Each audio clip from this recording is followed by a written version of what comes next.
हादसा कभी भी हो सकता है, हादसा कहीं भी हो सकता है। हादसों का कोई समय तय नहीं होता, लेकिन समय रहते अगर थोड़ी सी जागरूकता दिखाई जाए तो किसी हद तक इस पर काबू पाया जा सकता है।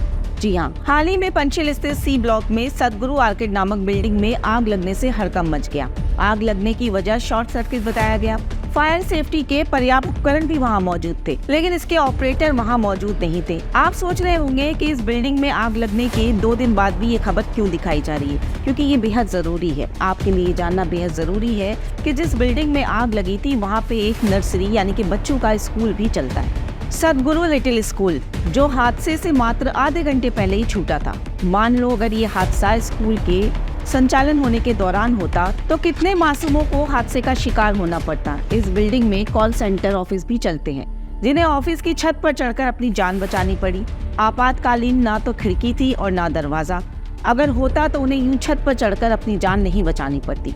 आग के फैलने और फायर ब्रिगेड को बिल्डिंग तक पहुंचने में कम से कम 20 मिनट का समय लगता है और आग की रफ्तार इससे कहीं ज्यादा होती है। अगर गौर करें तो सूरत, कोटा, दिल्ली जैसे हादसे शायद हम भूल गए। सूरत के तक्षशिला कॉम्प्लेक्स में 24 मई 2019 में हुए हादसे में कम से कम 19 छात्रों ने छलांग लगाकर कूदने की कोशिश में अपनी जान गंवाई थी और कई छात्रों ने दम घुटने से ही अपने प्राण छोड़ दिए थे, जिसमें एक अध्यापक भी शामिल थे। दूसरी ओर देखा जाए तो दिल्ली के मुखर्जी नगर में 15 जून 2023 में एक बड़ा हादसा हुआ था, जहां कम से कम 60 छात्र घायल हुए थे, मतलब एक बड़ी जनहानि होने से बची थी। अब हम बात करते हैं कोटा की, जिसे कोचिंग हब भी कहा जाता है। 5 अक्टूबर 2019 को एक निजी कोचिंग सेंटर में आग लग गई थी, जिसके कारण कई छात्रों ने दम घुटने के कारण बेहोशी की हालत में पाए गए थे। अब ये सवाल उठता है कि अजमेर में सदगुरु इंटरनेशनल जैसे बड़े ग्रुप ने ऐसी लापरवाही कैसे कर दी, जबकि उन्हें कई जगहों का अनुभव भी है। खैर, बात करें अजमेर के प्रशासन की तो वो किन तथ्यों के आधार पर एनओसी जारी करते हैं ये तो शायद वही जान सकते हैं। बात सिर्फ सदगुरु की नहीं है। अजमेर में ऐसे कई कोचिंग सेंटर, स्कूल, कॉलेज मौजूद हैं जहां सेफ्टी के उपकरण नाम मात्र को है।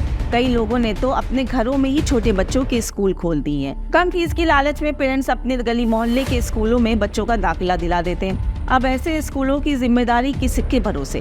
क्या शिक्षा अधिकारियों को इन पर शिकंजा नहीं कसना चाहिए? ऐसा हो ही नहीं सकता कि शिक्षा के उच्च अधिकारियों को इनकी कोई खबर ही ना हो। मरुधरा टुडे आपसे अपील करता है कि ऐसे बच्चों की जिंदगी के साथ खिलवाड़ करने वाले गली मोहल्ले में चल रहे छोटे स्कूलों पर अपनी निगरानी रखिए, क्योंकि जब बड़े शिक्षा संस्थान ही अपना बचाव नहीं कर पाते हैं तो सैकड़ों छोटे स्कूलों का क्या ही भरोसा कर सकते हैं।